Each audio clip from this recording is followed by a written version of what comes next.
You're probably shocked to hear this, but it happens more often than you would think. Operating room fires. It's not extremely uncommon for a fire to take place in an operating room, and I've had two of those cases in my career.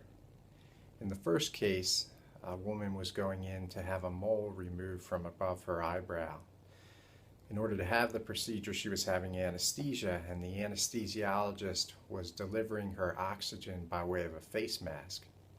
During the surgery, the surgeon was going to use a device called a cautery, a cauterizing tool that stops bleeding and also does cutting. Unfortunately, that device also sparks, and the surgeon and the anesthesiologist failed to communicate with each other.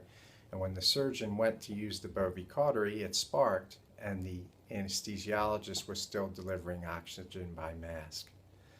A fire occurred that caused first and second degree burns on my client's face and chest. I had another case, very similar facts, but this time the surgery was being done on the client's shoulder. She was having a port put in so that she could have chemotherapy.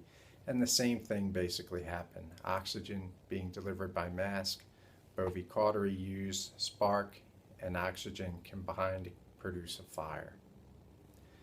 So you would think it would be very uncommon, but it's not. You would also think that when something like that happens, the doctors would immediately accept responsibility and compensate the injured patient.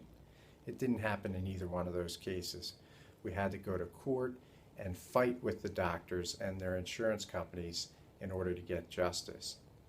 Ultimately, both of those cases settled, but you would be surprised, number one, that operating fires occur, and number two, that doctors and insurance companies would attempt to defend those cases by saying that they were not negligent.